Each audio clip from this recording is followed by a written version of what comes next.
Welcome to Cards Hub 365 on Sports Hub STL. This is powered by Gray Bar. All content provided by DraftKings. The crown is yours. Mike Claiborne and Stefan Caray here with you ahead of a 3-game series against the Kansas City Royals. You got a bunch of games at home, but I hope you got some rest yesterday because days off are going to be few and far between in the month of June. Mike, how are you doing today? I'm good, man. Good to hear your voice. Good to see you. Glad to have you in St. Louis. There's no such thing as a rest day. Here's the deal. Everybody's got something else planned for you, thinking, well, you got nothing else to do. You're off.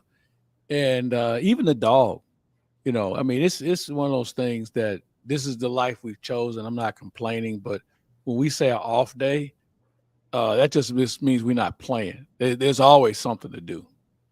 A lot to get caught up on if you're a broadcaster in the major leagues, that's for certain. No, it is. And, you mentioned the home games. What did we play? 16 of the next 23 at home.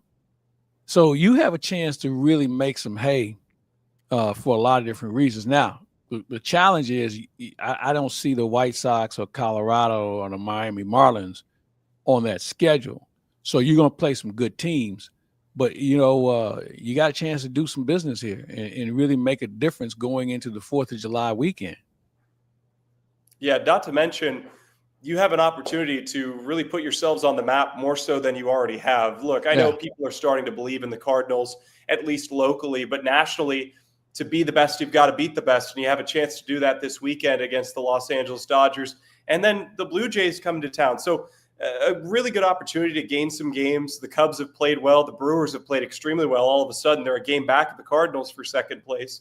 So you've got to find a way to protect yourself a little bit and not spiral. I think they have a great opportunity starting with the Kansas City Royals tonight. Now, this is a team the Cardinals have already seen once this year. They took 2 out of 3, but this is a team that can't score. The Royals have struggled mightily with scoring runs in 2025. 194 runs. That's the second fewest in all of baseball, only behind the Colorado Rockies, who have scored 184. So not great for Kansas City. They have tried to make some adjustments. We'll talk a little bit about the adjustments that they have made, maybe a couple of roster shakeups that we will see throughout the course of these next 3 days. But what did you see from them the first time that you liked, that you disliked, and that you were indifferent about? They were good. They had good pitching. I like what they did pitching-wise. They don't score a lot, but you know what? They don't get themselves out a lot either. A very disciplined team, very fundamentally sound team, good defensively. But how many times have we seen this or talked about it this year? If it's not Kansas City, it's Texas. If it's not Texas, it's Baltimore. If it's not Baltimore, it's somebody else. I mean, everybody seems like they're having a hard time scoring early. I think now that we're getting into a little bit more of a consistent schedule and I think more consistent weather, I think you're going to start to see some teams take off. And I think Milwaukee is one of those teams. I think in our division, we're going to see each team, Cardinals, Cubs, Milwaukee, maybe even Cincinnati, have a little bit of a run. And what they do with it is going to be up to them. But Milwaukee, it's their turn and they're playing well. And I'm sure if you ask them, what are they doing? They're going to tell you the same thing that people were saying what the Cardinals were doing. They were pitching well. They were getting in the 6th and 7th inning. They had balance in their lineup where no guy was carrying them alone, and they didn't beat themselves. And I'm sure that's what they're doing now, like most good teams. Well, the Brewers have won 8 in a row. The Royals, on the other hand, again, struggling to score 3 or less runs in 18 of 28 games in the month of May. It's tough to play baseball like that. The Rangers were a similar team. You have to hold the team to 2 runs every single night. And credit to the Royals, their starting pitching has been able to do that. They have one of the best pitching staffs in the starting variety in all of Major League Baseball. We'll see Michael Lorenzen on the mound, who's had tremendous success against the Cardinals in his career with all those years in Cincinnati. Yeah, Lorenzen is a true unicorn. I mean, he can play the outfield, he can start, he can relieve. He's a very interesting player that I know he's kind of bounced around the last couple of years from different teams when nobody's willing to make a long-term commitment to him. And, realistically, he's probably a 5th starter on a good team. He doesn't play in the outfield as much as he used to, but, he's going to give you innings. He's going to try. I mean, he's a very athletic individual. And He probably has not fared well because of the fact they don't score a lot of runs, and he's a guy that probably has to win 5-4 or 6-5 compared to winning 3-0 or 2-1. So we'll have our work cut out for us tonight. Palante he's had his moments. He's been good for the most part. I think he liked to take it to another level. But Kansas City is going to be a challenge because when you look at the division that they're in, they're kind of like the Cardinals. It's like 3 teams that can win it. They just have to get hot at the right time. And the fact that they don't score a lot of runs, I think makes them a better team because they know how to play and keep it close. I agree with your point there, Mike. And you look at the Cardinals, you look at the Royals, you look at the starting pitchers tonight. Lorenzen has had 36 appearances against the Cardinals, a 2.51 ERA. I'd say that's a pretty good sample size for him to know what he's been able to do against the Redbirds.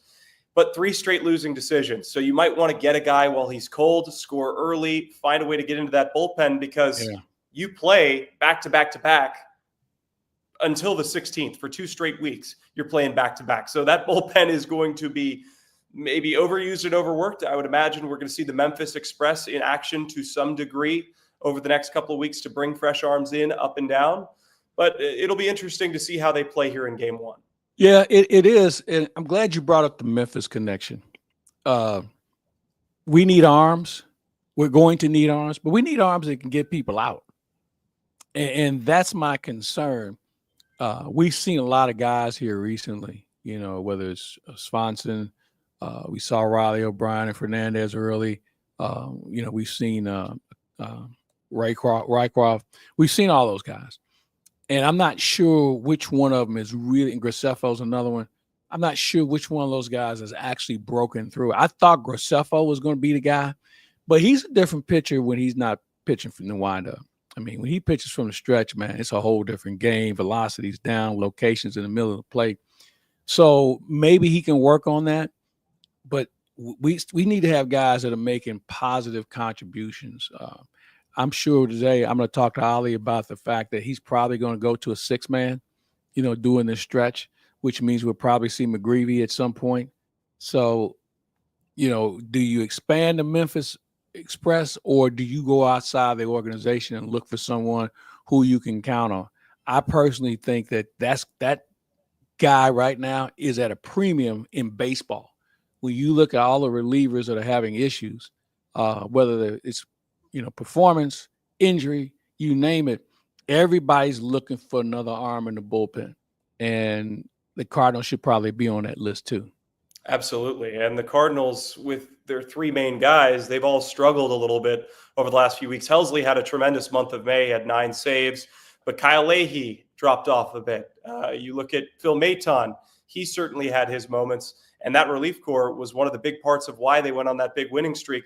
Maybe they could turn around at home. They have been a really, really good team at home this year. Yeah, they have. And I think the thing, though, Stefan, is a couple of those guys probably have been seen a little too much in teams that kind of figured out what do they have. I think when you look at Leahy, I think he falls in that category because the numbers he was putting up were really not sustainable. So, maybe they've caught up to him a little bit. Phil Maton, if his breaking ball is working, he can be effective. But the problem with that is if that's all he has, you sit on it and you wait for it. So, in every bullpen, there's not a perfect bullpen out there. Okay. Everybody's, as I said, is looking. So how do you fix it? Well, you kind of hope you get some help from your own organization. But, man, you might have to roll the dice on somebody. Now, what are you going to pay for it? I don't know. But I don't know if you have enough as we speak. Now, it's June 3rd. A lot of baseball to be played. So I'm not, saying you got to go out and do it now. But when Flag Day rolls around on June 14th, we're going to have to figure this out. Hopefully the Cardinals are more than 7 games above 500 rather than right around 500. It is a tough stretch of games. Reminder that Cards Hub 365 is powered by Graybar, your distributor for electrical and datacom needs. Make sure to get involved in the conversation. Like and subscribe to our YouTube channel. And tell us all about what you think of this upcoming series, this upcoming homestand. Hopefully the ballpark is packed, the rain stays away. I know you don't want any more doubleheaders. I don't want any doubleheaders while I'm here. I like spending a little bit of time with my father when I get the chance. But, this is a great opportunity for the Cardinals, but it's also a great opportunity for another young man who is making his major league debut. We don't know whether it's going to be tonight or tomorrow. You'd assume it would be today. Jac Caglianone for the Kansas City Royals. They called him up from AAA. Kind of an interesting choice considering, you get an extra year of control if you wait a little bit longer, but they clearly have a lot of trust in him and what he's been able to do in 2025. Well, that's a good point you make. The extra year control, I think it says to the Royals fans, hey, look, we're all in on trying to do something now, and we feel like we have a spot for him to contribute. We'll figure out the extra year somewhere down the road. If he's that good, they'll sign him and take away the years of arbitration. So, but they're making a statement to their fans on this is how we want to do it. Now, some organizations will probably say we can wait another week. Okay, I get it. I don't know if there's a wrong answer here, but I always tip my cap to those who think, let's go for it and not only show our team, our players in that clubhouse, but our fans as well that we mean business.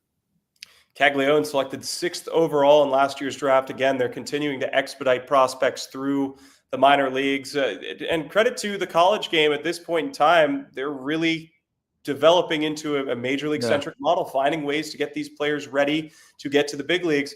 I remember back in the day, first 5 picks were always high school pitchers or shortstops out of high school that you could convert and really maybe raw prospects with a ton of pop or a ton of tools. Now you're going for more college guys that you can get to the major leagues quicker. And it really is sort of a interesting conversation. How do you draft? Who do you like to draft? And I think the teams that have gone with those college prospects have been able to get them to the big leagues a lot quicker. Yeah, I agree with you. I think when you look at these college guys, they're normally 21, 22 years old. So they're basically where they should be in AA, maybe high AA, maybe even, AAA, depending on how deep the organization is. So they should be further along and they should be closer to being ready. Now, the challenge and question is the program that they come from and the competition they play. Is that, comparable to what they would see in AA or, AAA as far as your skill level and physical development. So if you have that working for you, then, maybe you go for it and you get a guy who's closer to being big league ready. I've always been a guy who thought that if you have the time, you get a kid out of high school, it takes a little bit more work because you were developing this person not only as a 18-year-old, but a person who you're developing into being around grown men within a matter of years, 2-3 years, maybe. So, and there's a lot of things that come with that other than being on the field. And, at least if you're in college, you have some sort of discipline with regard to classwork. I don't even know if they go to class anymore, but just that environment that's a little bit more adult-like compared to, who you're taking to the homecoming prom. Well, Jac Caglianone, 322 average, 15 home runs, 56 runs batted in, 50 games with Northwest Arkansas and the Omaha Storm Chasers. I mean, those are pretty good numbers in 2 competitive leagues. At a ballpark, too, where it's not going to be a freebie. He spent a lot of time in Springdale, Arkansas, watching that team play, and it's tough to get the ball up and out of there. And where he hit the majority of his home runs, it's difficult to do.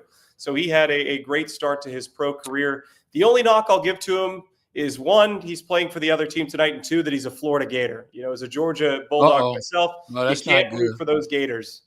So here's the other thing that I'll bring up with regard to the home runs he hit. What if he's hitting them off of 18-year-old, 19-year-olds who kind of moved up in the organizations?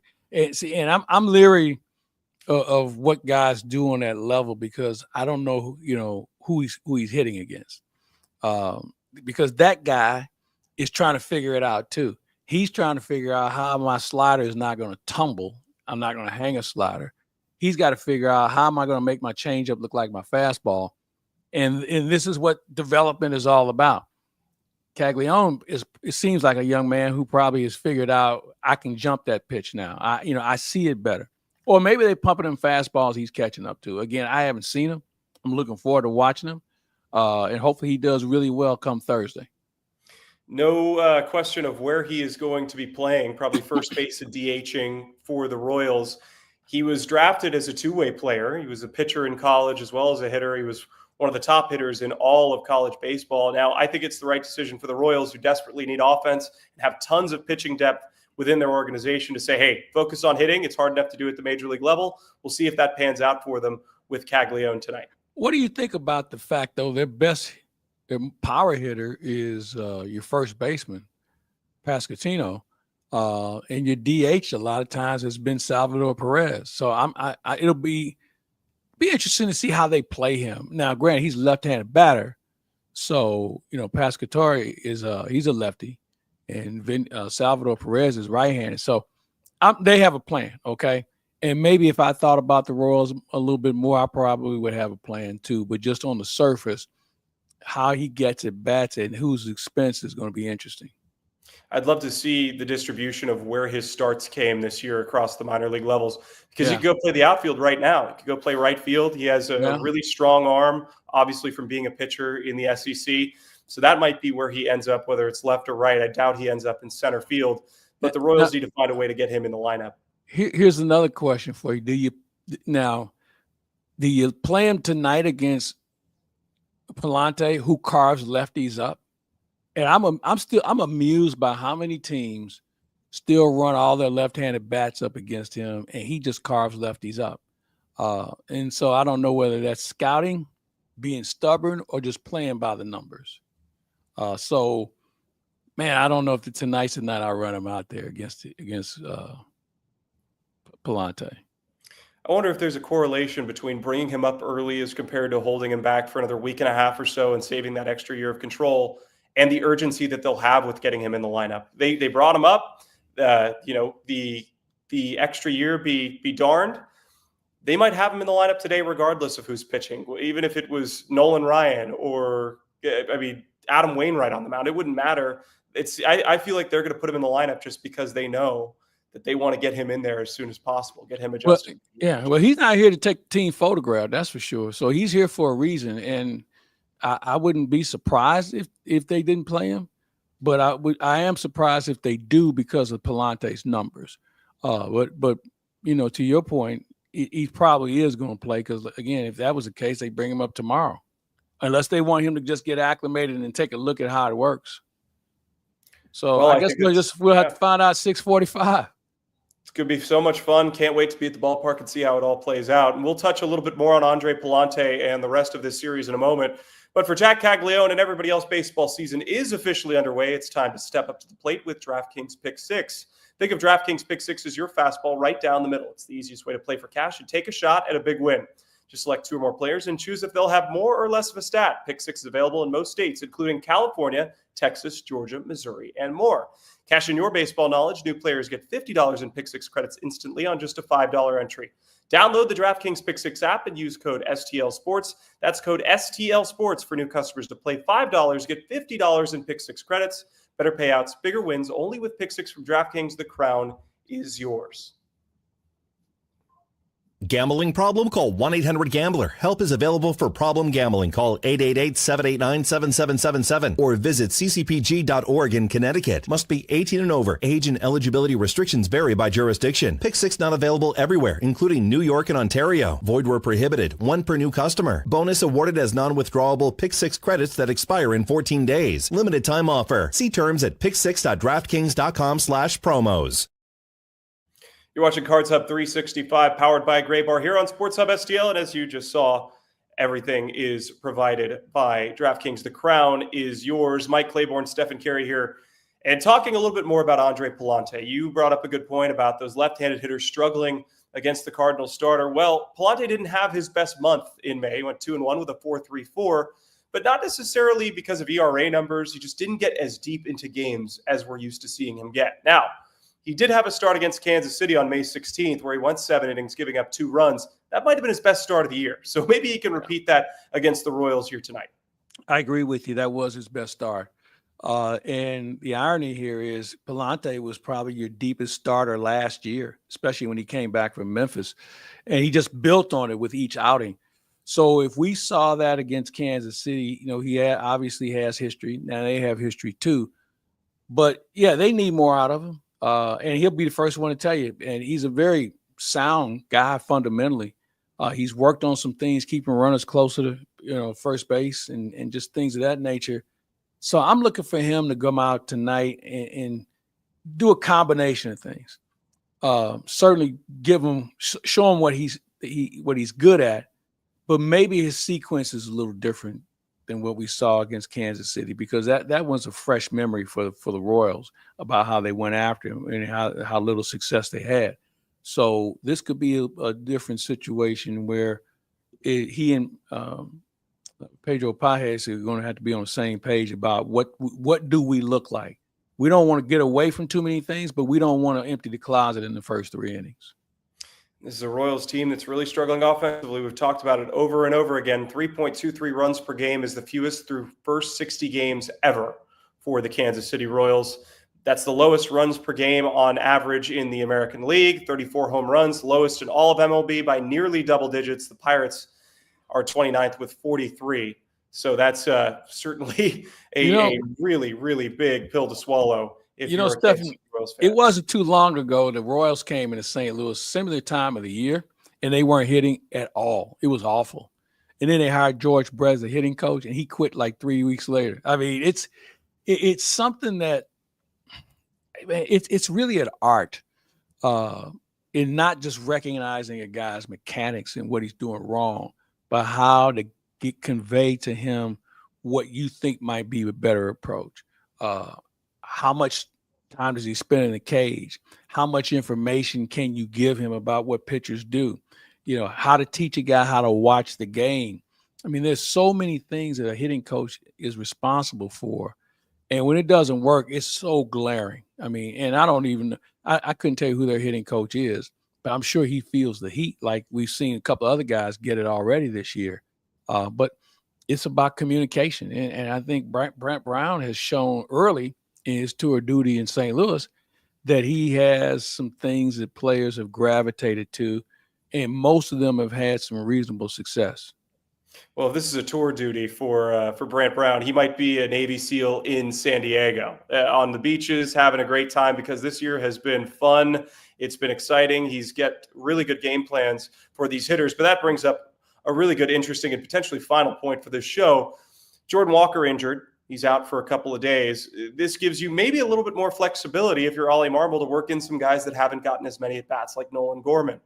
I'll be interested to see how they shape this lineup over the next couple of days with Walker being out.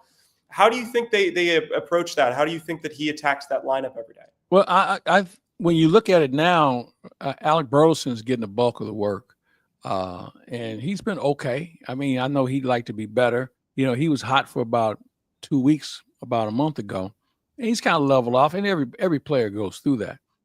The Gorman question is one that is still a head scratcher on where do you play him? You play him at second, you play him at third. Well, you play him at second, that means you got the third best hitter in the National League is going to move somewhere. And right now, I think Brendan Donovan's playing as good as second base as I've seen out of a Cardinal in a long time. So I don't know if I want to mess with that. Arenado is Arenado. Doesn't strike out a lot, is having problems with the high fastball. But Gorman hasn't done anything to really, justify moving someone. And it's tough. I mean, you're 24 years old. You're not playing every day. You carry strikeout with you every time. And it's just hard to find playing time. And I don't know how you do it. Maybe he's your left-handed DH more when you face more righties. That could be an option. But the problem with that is Ivan Herrera is as good of a DH as you have in the game right now, other than Shohei Ohtani. And you don't mind the splits. You don't mind if it's a right-handed pitcher, left-handed pitcher. You just want to keep giving Herrera at bats, because I think in many ways you're still wondering, is Herrera's full-time position going to be a catcher? Is he going to be your everyday DH?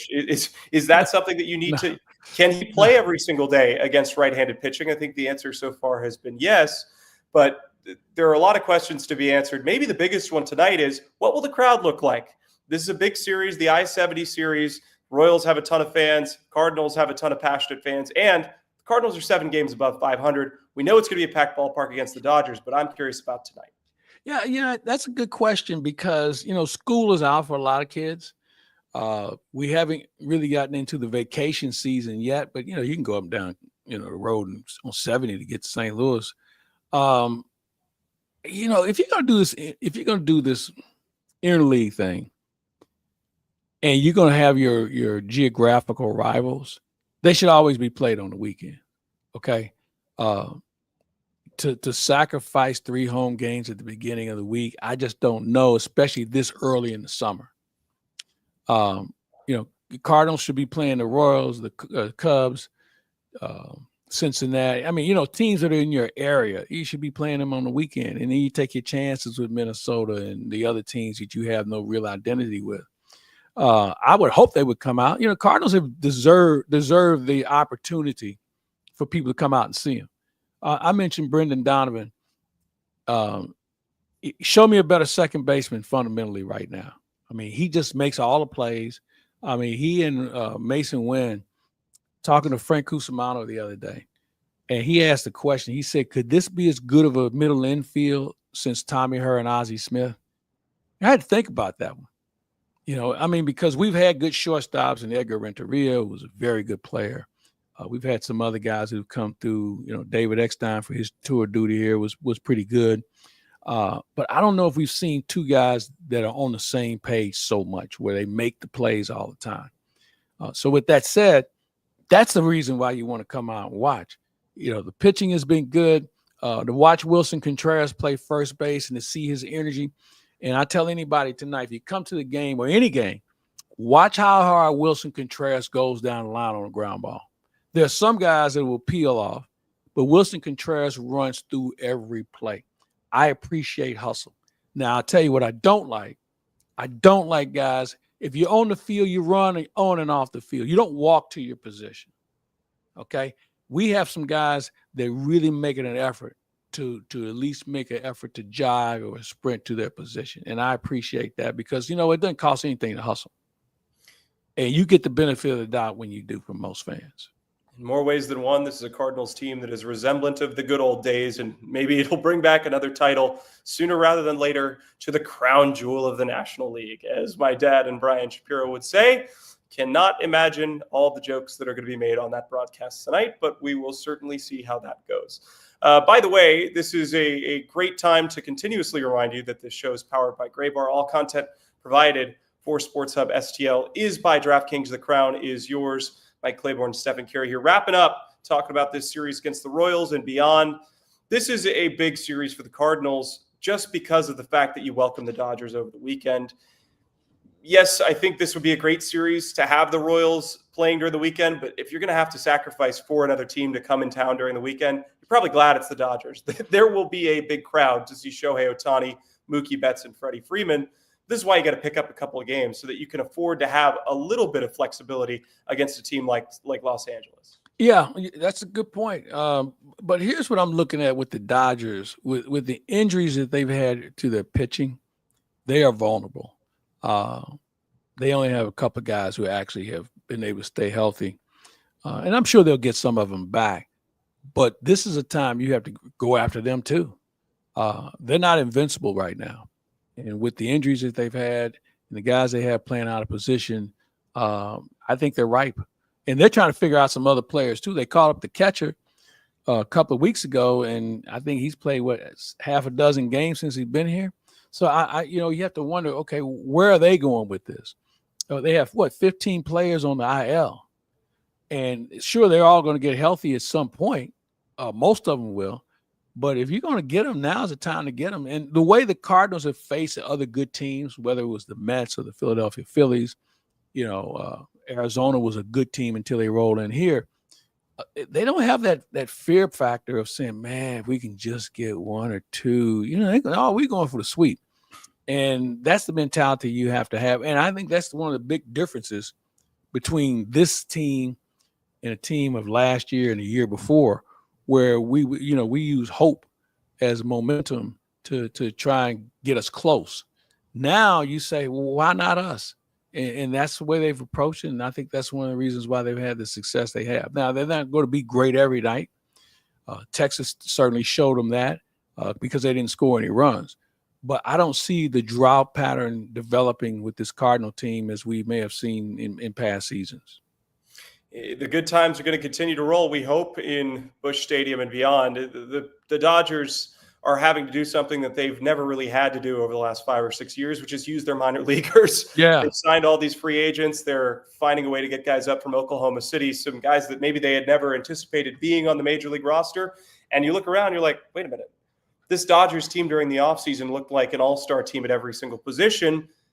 Not so much. So maybe you have the chance to take a couple of games from them and really show people who the St. Louis Cardinals are in 2025. Yeah, and when you look at the Dodgers, Ohtani and Betts and Freeman are all guys. Teoscar Hernandez is having a very good season. Will Smith's having a very good season. And then after that, there's a little bit of a fall off. The shortstop they're playing, he has a chance to be a really good player, but he's still trying to figure out what the American baseball is all about. You don't know who's going to play center field on any given night. So they still have some question marks, along with, we touched on their pitching. From their starters to their bullpen, and they're kind of a committee bullpen right now. So as a manager, this is one of the critical times of the year where you have to really have your finger on the pulse of your ball club because of the consecutive games that you're going to play. And pitchers have to be honest with you on what do they have. Oh, Skip, I got it. I can give you 2 in. No, you can't. Your velo's down, your location's in the middle of the plate. And then you're going to have the other guy say, well, I don't know if I can go tonight. Well, wait a minute. You've been off for a day and a half. I mean, so there going to be some hard conversations to be had during this stretch. But as far as the approach toward the Dodgers, it's like, bring them on. You got to, hey, in order to be good in this league, you got to beat other good teams. And that's what they're going to have to do. And it starts really tonight because if you start looking ahead to the weekend, you're going to have some problems. Well, that's as good of a way to wrap it up as any, Mike Claiborne. Game 1 against the Royals, 6:45 local time here in St. Louis. The Cardinals, in the I-70 series, look to win the series with a couple of wins here at home. For everyone here at Sports Hub STL, all of our content is brought to you by DraftKings. The crown is yours. This has been Cards Hub 365, powered by Gray Bar. Mike Claiborne, I'm Stefan Caray, signing off. We got a long homestand here in St. Louis. Hopefully the Cardinals come out of it better than they started.